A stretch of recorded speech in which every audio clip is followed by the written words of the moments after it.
رب العالمين الرحمن الرحيم مالك يوم الدين إياك نعبد وإياك نستعين اهدنا الصراط المستقيم صراط الذين أنعمت عليهم غير المغضوب عليهم ولا الضالين وهو الذي أنشأ جنات معروشات وغير معروشات والنخل والزرع مختلفا أكله والزيتون ومن متشابه وغير متشابه كل من ثمر إذا أثمر وتحقوا إلى محصاده ولا تسرفوا إنه لا يحب المسرفين ومن الأنعام حمولة وفرشا كل مما رزق الله ولا تسلموا خطوات شرع إنه لكم عدو مبين ثمانية أزواج من الضأن اثنين ومن المعز اثنين قل أذكرين حرم من الأنثيين ما اشتمل عليها أم الأنثيين نبئوني بعلم إن كنتم صادقين.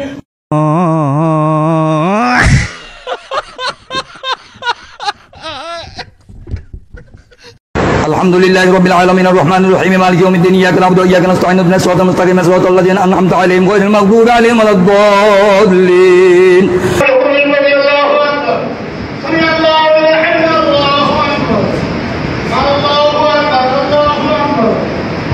यासर भाई तुम्हारी मस्जिद में कितनी तरावी होती है यार? यार हमारे में तो 20 पड़ जाए यार। 20 पड़ जाए क्या? हाँ, तुम्हारे में कितनी होती है? हम तो यार 8 वाले हैं यार। और साहिल भाई तुम्हारे कितने हो रही है? हमारे यहाँ तरावी नहीं पड़ते यार। हैं? साले 8 तरावी ना पड़ते हैं, 20 पढ़ो या 8 पढ़ो कम से कम। साले पढ़ते ही ना तरावी यार यासर भाई। घरा तूने साले उतार दिया। হুজুররা দাবি করে থাকেন তারা হচ্ছেন ওয়ারাসাতুল আম্বিয়া, নবীদের ওয়ারিশ। নবীদের মৃত্যুর পরে ওনারা আমাদের ধর্ম শেখাবেন, ইসলাম শেখাবেন। কোথা থেকে শেখাবেন? কোরআন আর হাদিস থেকে শেখাবেন। কিন্তু ওনাদের কার্যকলাপ দেখলে একজন সাধারণ মুসলিমও বুঝবে ওনারা কি আসলে কোরআন থেকে শেখান না হাদিস থেকে শেখান না হুজুর শরীফ থেকে শেখান, সেটা কি ওনারা নিজেরা জানেন? তারাবির নামাজ পড়া হচ্ছে সারা বাংলাদেশে। 8 রাকাত আর 20 রাকাত নিয়ে হুজুরদের মারামারি, ঝগড়াঝাটি, কাটাকাটি, ফাটাফাটি এখনও থামেনি। এখনও আহলে হাদিস আর হানাফিদের বাহাসের পর বাহাস, দলিলের পর দলিল চলছে, কিন্তু কোনো সমাধানে আসা যায়নি। কিন্তু কিভাবে ওনারা পড়ছেন? 8 রাকাত হোক আর 20 রাকাত হোক, যেই ফুল স্পিডে ওনারা পড়ছেন সেটা কি কোরআনের নির্দেশ অনুসারে পড়ছেন না হাদিসের নির্দেশ অনুসারে পড়ছেন?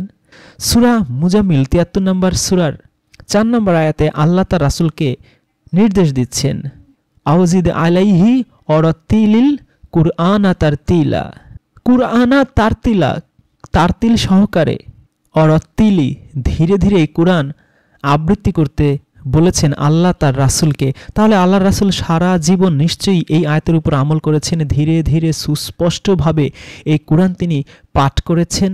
তাহলে এই কোরআনের আয়াত ভায়োলেট করে তারা কোন হাদিস, কোন রাসূলের সুন্নাত অনুসরণ করে? মনে প্রশ্ন এসে যায়। শুধু এখানেই না, 25 নম্বর সূরা ফুরকানের 32 নম্বর আয়াতে আল্লাহ বলেছেন, কাফিররা বলে তার কাছে পুরো কোরআন একসাথে অবতীর্ণ হলো না কেন? আমি এভাবেই অবতীর্ণ করেছি। এটা এজন্য যে আমি এর মাধ্যমে তোমার হৃদয়কে সুদৃঢ় করব, আর আমি তা আবৃত্তি করেছি ধীরে ধীরে। সূরা বাকারার 97 নম্বর আয়াত পড়ে আমরা জানি যে জিব্রাইল আল্লাহ রাসূলের অন্তরে, তার হৃদয়ে এই কোরআন নাজিল করতেন, নিয়ে আসতেন। আর আবৃত্তি করা হতো কিভাবে? এখানেও আরবিটা দেয়া আছে সেই অরাতালনাহু তারতিলা, ধীরে ধীরে সুস্পষ্টভাবে আল্লাহ রাসূলের অন্তরে কোরআন তেলাওয়াত করা হতো, পাঠ করা হতো। আর আল্লাহর রাসূলকে সূরা মুজাম্মিলেও আল্লাহ বলেছেন ধীরে ধীরে সুস্পষ্টভাবে এই কোরআন পাঠ করতে। তাহলে যেই তারাবিতে এই আল্লাহর কোরআনের দুটো আয়াত ভায়োলেট করা হয়, লঙ্ঘন করা হয়, সেই তারাবি পড়ে আমরা আসলে কি সওয়াবের ভাগীদার হচ্ছি না মহা পাপে পাপিষ্ঠ হচ্ছি? আমাদের বিবেকের কাছে আমাদের প্রশ্ন করা উচিত। যেই ইবাদতে, যেই কর্মে আল্লাহর আদেশে লঙ্ঘন হয়, সেটা যতই আমি সওয়াবের নিয়তে করি না কেন, সওয়াব আমার কপালে জুটবে না। এমনকি বুখারী শরীফের 5045 নম্বর হাদিসেও বলা হয়েছে যে নবীজি প্রতিটি আয়াত থেমে থেমে পড়তেন। ইবনে মাজাহ শরীফের 1342 নম্বর হাদিসে বলা হয়েছে আল্লাহ রাসূল বলেছেন, তোমরা কোরআনকে তোমাদের সুর দিয়ে সৌন্দর্য মণ্ডিত করো। এই হাদিসগুলো, এই কোরআনের আয়াতগুলো কি হুজুররা পড়ে না বা জানে না? অবশ্যই পড়ে, অবশ্যই জানে। তাহলে কেন তারা এই হাই স্পিডে কোরআন পড়ে? কারণ দ্রুত পড়ে দ্রুত কাজ শেষ করতে হবে। ধীরে ধীরে পড়লে অনেক সময় লাগবে, অনেক কষ্ট হবে। আল্লাহর আদেশ পালন করতে গিয়ে এই কষ্ট সহ্য করা তো সম্ভব না। আর মাস শেষ হলে মোটা অঙ্কের টাকা পাওয়া যাবে। যদি বলা হতো যে এই তারাবি পড়ানোর পরে কোনো টাকা পয়সা দেওয়া হবে না, খুব কম হুজুরি পাওয়া যেত এই তারাবি পড়ানোর জন্য।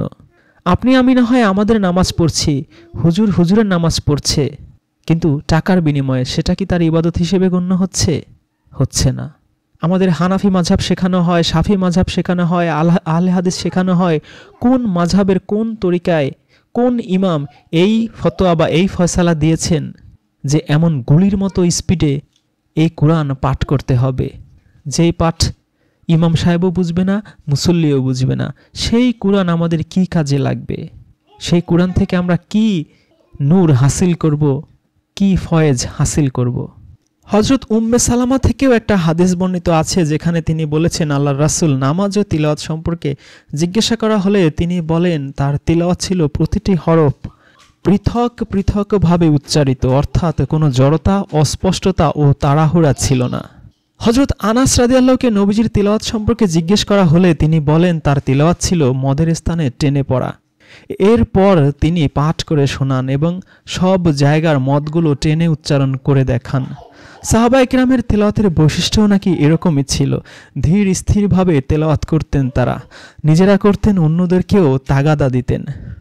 আলকামা একবার হযরত আব্দুল্লাহ ইবনে মাসুদকে কুরআন তেলাওয়াত করে শোনাচ্ছিলেন। তিনি সুমধুর কণ্ঠের অধিকারী ছিলেন, তো তিনি কিছুটা দ্রুত পড়ে যাচ্ছিলেন। তখন ইবনে মাসুদ বললেন, আমার বাবা মা তোমার উপর কুরবান হোক, ধীর স্থিরভাবে তার তিলের সাথে তেলাওয়াত করো, এটা কুরআনের তেলাওয়াতের ভূষণ। তাহলে আল্লাহ নির্দেশ দিলেন ধীর স্থিরভাবে, স্পষ্টভাবে, ধীরে ধীরে পড়ার জন্য। রাসূলের হাদিসও তাই পাওয়া গেল, সাহাবীদের জীবন কাহিনীতেও সেই একই জিনিস পাওয়া গেল। তাহলে এই হুজুররা কোন আল্লাহ, কোন রাসূল আর কোন সাহাবীদের অনুসরণ করেন আর আমাদেরকে জোর গলায় চিল্লা পাল্লা করে বলেন তারা আহলে সুন্নাত ওয়াল জামাত, তারা আল্লাহর কুরআনের অনুসারী, তারা হাদিসের অনুসারী, তারা সুন্নাতের অনুসারী, তারা সাহাবীদের অনুসারী। এই আল্লাহ, এই কুরআন, এই হাদিস, এই সুন্নত, এই সাহাবী কারা?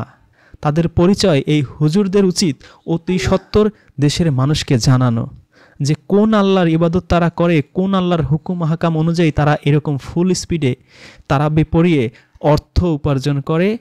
আবার তারাই বলে শয়তানকে নাকি এই মাসে বেঁধে রাখা হয় শিকল দিয়ে। শয়তানকে যদি বেঁধেই রাখা হয় তাহলে কোন শয়তানের প্ররোচনায় এই হুজুররা এই অপকর্মগুলো করে বেড়াচ্ছেন? কুরআনের সাথে ধৃষ্টতা দেখাচ্ছেন, আল্লাহর আয়াত ভায়োলেট করছেন, লঙ্ঘন করছেন, নবীর হাদিস ভায়োলেট করছেন, লঙ্ঘন করছেন।